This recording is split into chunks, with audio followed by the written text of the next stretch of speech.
Hello, welcome to Game of Thrones, Iron from Ice, Let's Talk. You've got Mr. Logan and myself, Apps, and we're here to discuss the first episode of Telltale Games' Game of Thrones series. We're not here to really review the game or talk about whether we liked it or not, because I think it goes without saying that we both did.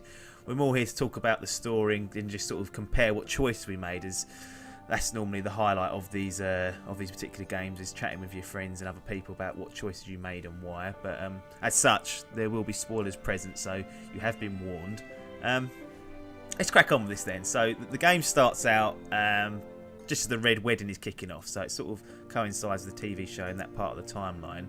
As the player, you take control of Garrett Tuttle, who is a squire to Lord Forrester. If you've watched the show, you know that pretty much everything goes to shit, and the Boltons turn the Starks in some sort of double cross, and it turns into a bit of a war zone there. As Garrett, before it all kicks off, you're chatting to this sort of fellow squire called Bowen, who, let's be honest, Logan, he's a bit of a cock, isn't he? Didn't like him. Yeah, he's a bit of a knobhead, he's a bit cocky, he's moaning, isn't he? He don't half moan.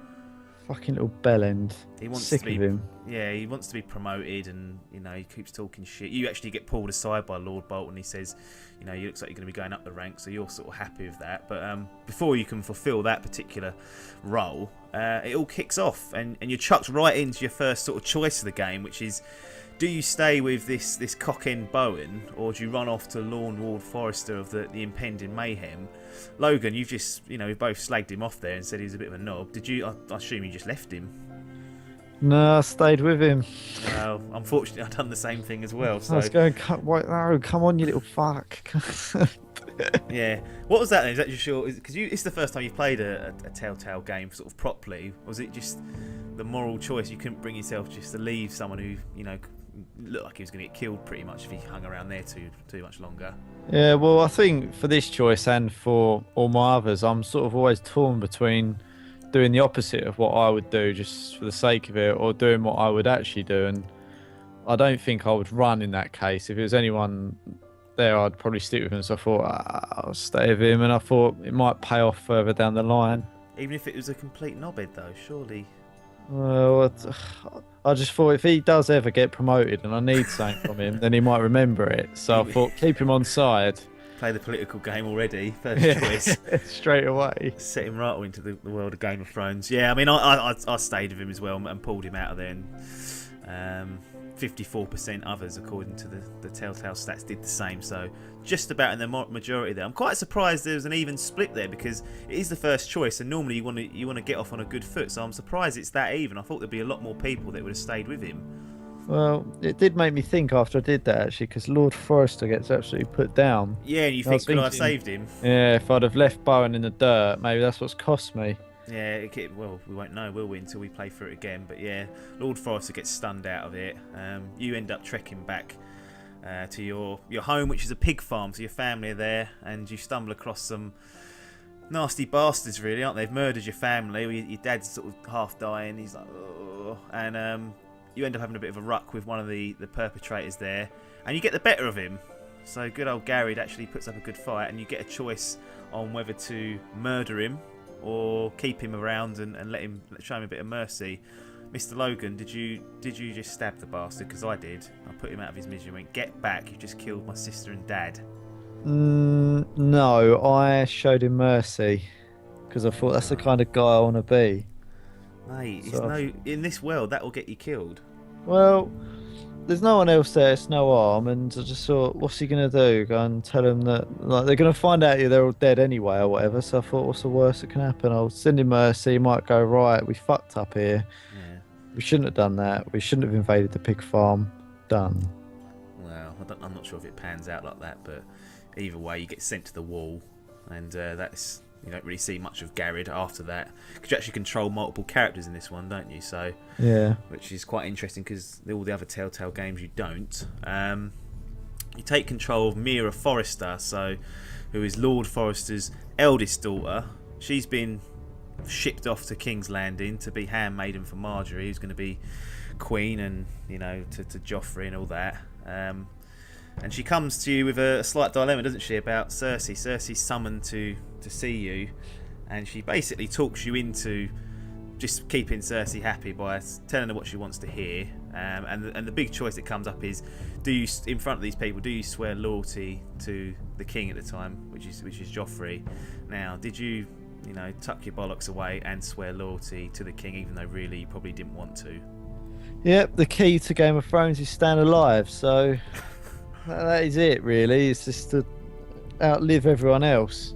Yeah. So, yeah, I swore loyalty, but did get a bit annoyed, though, because, as you say, Marjorie went, just tell her what she wants to hear. That is all you got to do. So they said, so if it comes to a choice between Joffrey and Marjorie, who do you choose? And I went, well, Joffrey. And then she looked at me going, oh, I remember that. I thought, you little fuck. I thought, you just told me to go in there and tell her what she wants to hear. She's not going to be happy if I go, well, my loyalty's to fucking Marjorie. She'll go, well, bin him.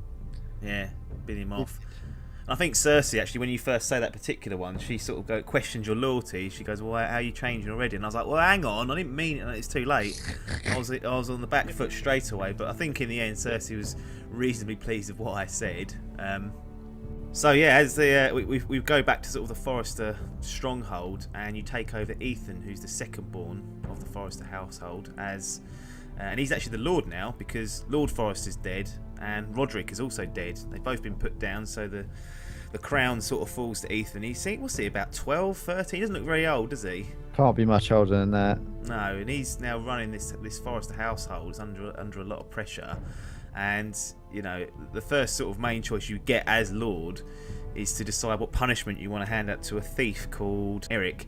So Eric's stolen a load of stuff, and it comes to your attention. You've got Sir Royland barking in your ear hole, telling you your dad would cut his fingers off, and then you've got Duncan, who's sort of trying to be more sensible, saying send him to the wall, or you can let him go free. You can show him mercy and say, look, I know it's a bit shit at the moment, but don't do it again. Slap on the wrist, off you go.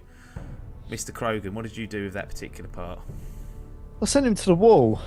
That's surely worse than death. Well, I just thought I ain't the sort of person that goes around chopping people's fingers off. I thought he ain't getting away scot-free for that sort of behaviour. I thought the wall needs men. The wall always needs men, so we'll send him there.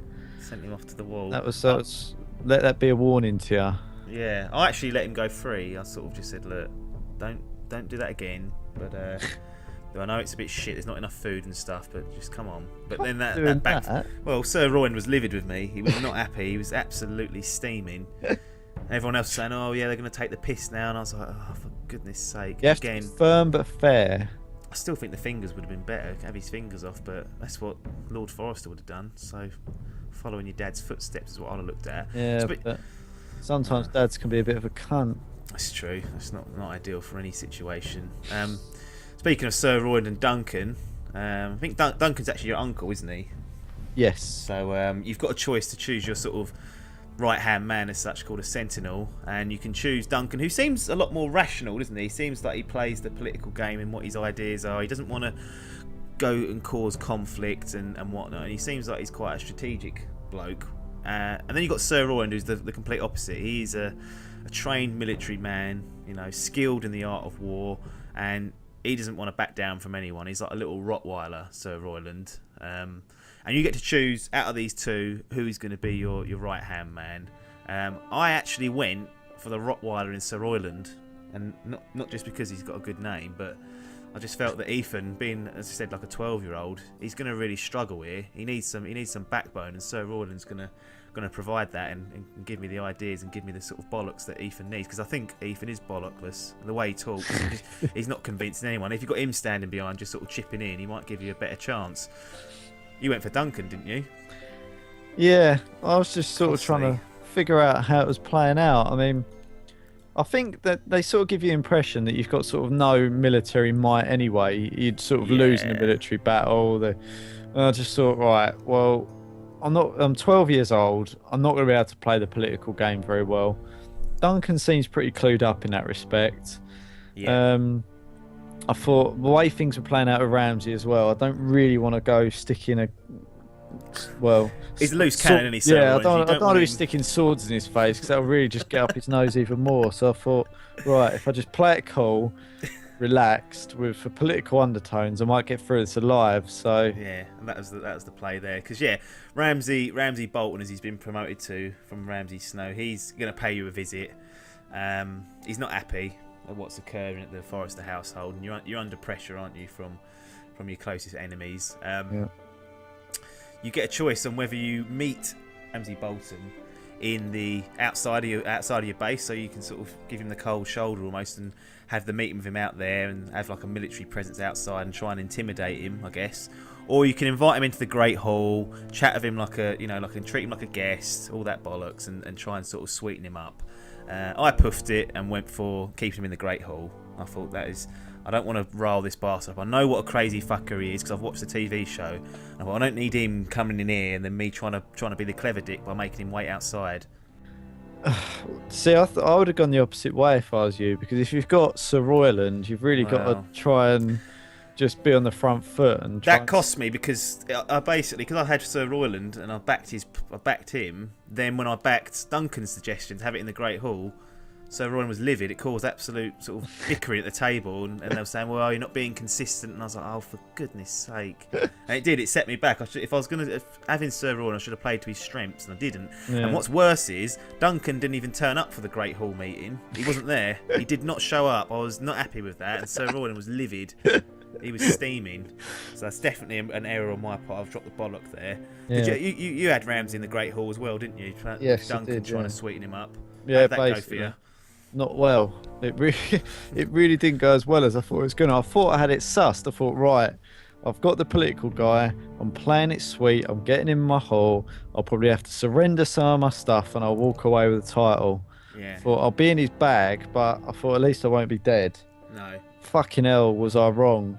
Literally, I thought it pretty much all finished. I thought, right, I've got away with this. Yeah. He just walks up to him and just slits his throat. Ethan gone. I was like, so your playable character wiped out in episode 1. Yeah, I thought, fucking hell, have I absolutely blown this? Yeah, it's a bit of a shock, isn't it, that ending? I did not expect that, and for all your hard work trying to appease this crazy bastard, he just flips a switch anyway and sticks a knife in your throat, and it's not really what I required at the end of episode 1. It left it on a bit of a downer. I was a bit livid. Yeah, I was livid. I mean, I don't know how it played out for you, but I think he tried to take your sister. Daughter? Yes. So he's trying to take your sister, and I maybe that's what cost us. I stood in the way and pulled her back. Yeah. And it looked like he sort of appreciated us standing up for him, and then he just turns around and went and stuck a knife in me, and I was like, well, that's cost me. Yeah, which makes me think I wouldn't have been any better off standing up to him outside the front with Sir Royland in his.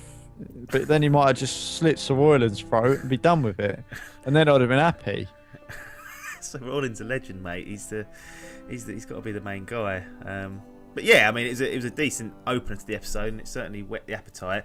I've played through number 2 as well. You are yet to do so, but will be soon. So I think what we'll do is we'll pick this up with episode 2 once you've had a go at that in, say, a week or so. Yeah. And give our thoughts and our sort of a run through of what choice we made.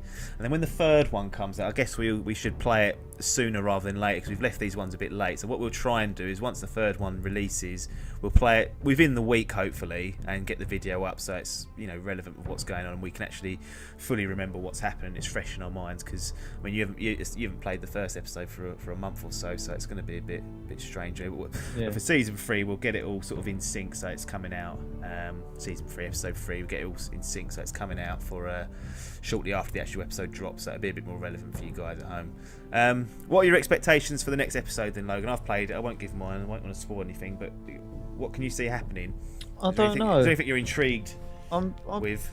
Yeah, I want to see how it sort of plays out now with Tuttle at the wall. I want to see where that story goes, if that does in episode 2. Obviously be interested to see what happens in the town, see what's going on there. Now they've leaderless pretty much. You've just got Ryan, I think. Well, yeah, that's what it's going to fall to, isn't it? Or maybe Lord. You thought Ethan was wet behind the ear. No, Ryan, he's not going to do much. No. So yeah, I'll be interested to see what happens there, and see if there's any new storylines that crop up. Yeah.